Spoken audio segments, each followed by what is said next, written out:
Hello friends, once again I Ratnesh Bora welcome you all in your favorite channel Ratnesh English Solution।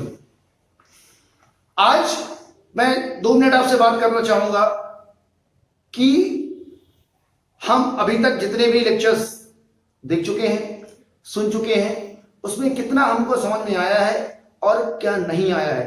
अगर हमारा रुझान उन lectures के प्रति कम हो रहा है तो उसकी वजह क्या है, और अगर हम आगे पढ़ने में या और लेक्चर्स देखने में हिचकिचा रहे हैं तो उसकी कारण क्या है। चलिए मैं बता देता हूं।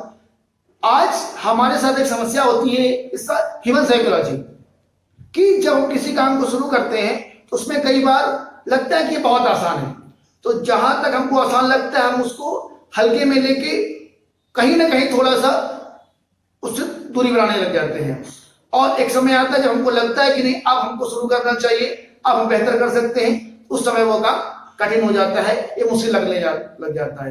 इस तरह से तो ना तो हम शुरुआत पे ध्यान दे पाते हैं, वो हमारी मजबूती नहीं है होती है, और उसके बाद जब हम बीच के आगे काम जो वास्तव में जहां से कठिन स्टार्ट होते हैं, स्टैंडर्ड आता है, हमारे वो बस का नहीं होता है। इस तरह से कोई मिला के हम जहां के कहां रह जाते हैं। तो अभी शुरुआती जो मैंने वीडियोस बनाए हैं, हो सकता है वो सारी चीजें आपको मालूम हो, आपको बन रही हो, लेकिन अगर आप उन्हें नहीं देखते हैं तो आगे जो चीजें आने वाली हैं, जो आएंगी, उनके प्रति आपका इंटरेस्ट या रुझान कैसे आएगा। मैंने पहले भी कहा है, आप कमेंट बॉक्स में जो भी आपकी समस्याएं लगती हैं, जो भी सुझाव लगते हैं, आप उसमें लिख सकते हैं, बता सकते हैं। मैं उन टॉपिक से भी बनाने का प्रयास करता हूं, लेकिन जैसा मैंने कहा था कि यह मैं लेक्चर्स मूलतः हिंदी माध्यम के विद्यार्थियों के लिए बना रहा हूं, और जो व्यक्ति इंग्लिश मीडियम वाले स्टूडेंट है दे उनको भी किसी प्रकार की चिंता की आवश्यकता नहीं है, वो भी अपने टॉपिक्स दे, मैं उन पे भी इंग्लिश में throwed in English, because right now I am not speaking English. The reason is that because the student to whom I am making the videos, they are not in condition to understand English at that level. That's why I am teaching from the basic, from the beginning in Hindi. If the English medium students I want to listen English, just you have to give your topics and reply and suggestions in comment box, then I will make the videos in English too. So let's start. आज हम एक बहुत अच्छी topic की शुरुआत करते हैं जो कहीं ना कहीं आपको बहुत सरलता से वाक्य बनाने में मदद करेगा और आपके कॉन्फिडेंस को दुगना कर देगा। चलिए छोटे से फॉर्मूले का बड़ा जादू देखते हैं। स्टार्ट करते हैं। V1 plus object. आप देखिए छोटी सी बात स्ट्रक्चर है। V1 प्लस ऑब्जेक्ट, इसका मीनिंग क्या होता है, किस अर्थ में इसका हम प्रयोग करते हैं, उसके बाद देख लेते हैं। इसका मतलब तो सिंपल से कहें, कुछ करो के अर्थ में हम V1 ऑब्जेक्ट का प्रयोग करते हैं। अब ये सब्जेक्ट तो आपने पढ़ा है, ऑब्जेक्ट क्या होता है ये मैं आपको कुछ इतना बता दूं। ये होता है सब्जेक्ट,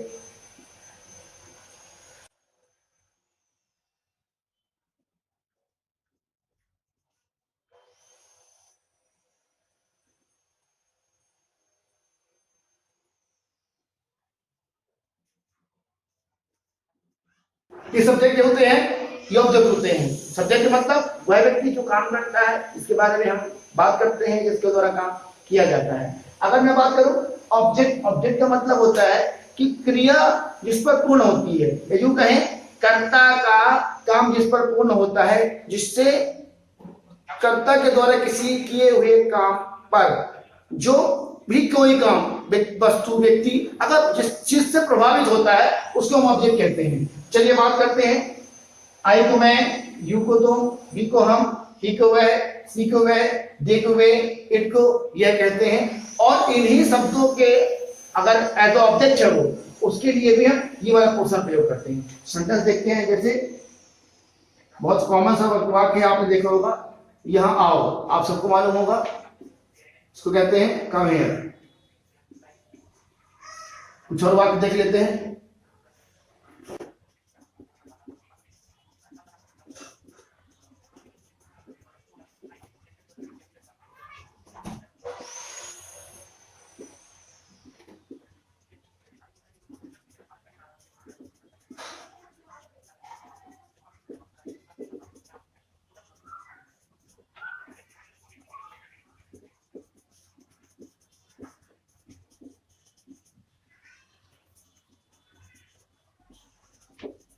ये कुछ वाक्य हैं, जैसे मुझे बताओ, मुझे सब्जेक्ट है जिसके लिए हम आई का प्रयोग करते हैं, लेकिन यहाँ पर क्योंकि मुझे बताना है, बताने वाला कोई अदर पर्सन है, तो जो व्यक्ति बताने वाला है, जो काम करता है, जैसे मैंने कहा, वो सब्जेक्ट कहलाता है। यहाँ पर कौन बताना, किसको बताना है, हम उसके बारे में यहाँ पर नहीं लिखे हैं, लेकिन अंडरस्टूड है कि हम सामने वाले किसी व्यक्ति से बोल रहे हैं जो हमारे सामने बैठा है, जिसको हम सुन रहे हैं कि मुझे बताओ। इट मीन्स हुआ है उसका काम, बताने का काम हम पर पूरा होता है, मेरे पर। तो मैं जो हूँ मुझे, वह आपका ऑब्जेक्ट कहलाता है। तो मुझे आई का ऑब्जेक्ट क्या होता है, मी होता है। वर्ब क्या है, बताना, बताना कहते हैं टेल। क्या बन जाएगा इसका, टेल मी। उसे समझाओ, समझाना, एक्सप्लेन हिम। मुझे अपनी किताब दिखाओ, शो मी योर बुक। अपने काम पर ध्यान दो, कॉन्सेंट्रेट ऑन योर वर्क। अपने भविष्य के बारे में सोचो, थिंक अबाउट योर फ्यूचर। उसे पढ़ाओ, टीच हिम। उसे रोको, स्टॉप हिम। यहां रुको, स्टे हियर। मुझे पैसे दो, गिव मी मनी। उसे डांटो, स्कोल्ड हिम। इस तरह से बहुत सारे वाक्य आप बना सकते हैं। चलिए, इसका नेगेटिव जो बनता है कि कुछ मत करो, इसमें थोड़ा सा चेंज करना पड़ेगा। वो V1 के पहले यहां पर डोंट लग जाता है, जो कई बार बहुत ज्यादा ये वाक्य प्रयोग होता है। Don't plus hero plus object हो जाएगा, यहां पे प्लस चेंज होगा, कुछ मत करो। सेंटेंस यहां मत बैठो।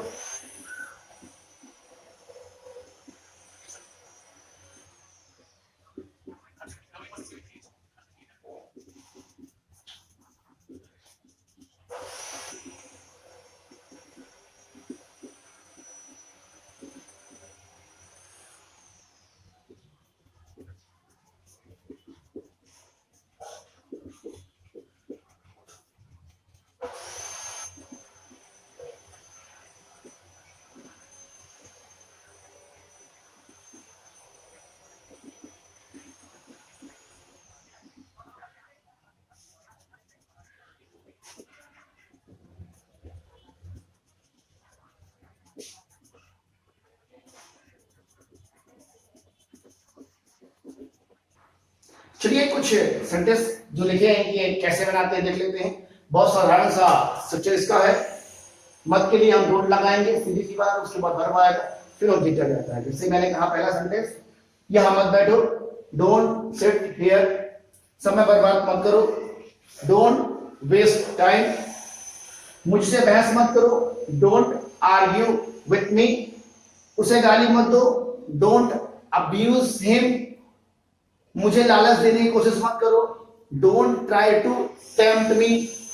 उसे बेवकूफ बनाने की कोशिश मत करो, don't try to make him फूल।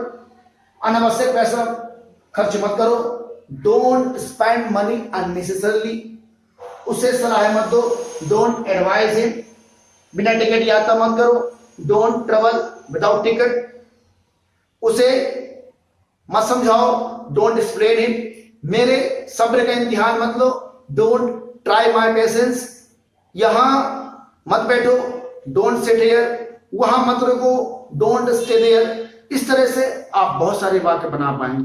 बस आपको थोड़ा सा शांत होके पर्टिकुलर एक टॉपिक पर कंसंट्रेट करके उसको ध्यान से विचार करने की आवश्यकता है। अगर आप ऐसा करते हैं तो मुझे निश्चित तौर पर पूरा विश्वास है कि वो चीजें को सीखने और बनाने में बहुत मदद मिलेगी और बहुत सहजता से आप चीजों को सीख पाएंगे। तो आज के लिए मुझे लगता है इतना पर्याप्त है। अगले लेक्चर में एक नए टॉपिक के साथ हम मिलेंगे, और इसमें यदि आप कोई समस्या या कोई प्रश्न या सुझाव हो तो आपका बहुत बहुत स्वागत है। कमेंट बॉक्स में आप अपने विचार दे सकते हैं, और उसके लिए मैं बेहतर प्रयास करूंगा कि आपके समस्याओं और सुझावों को स्वीकार कर बेहतर बनाकर आपको एक अच्छी सरल माध्यम से अंग्रेजी सिखा सकूं। इन शब्दों के साथ बहुत बहुत धन्यवाद। Thank you.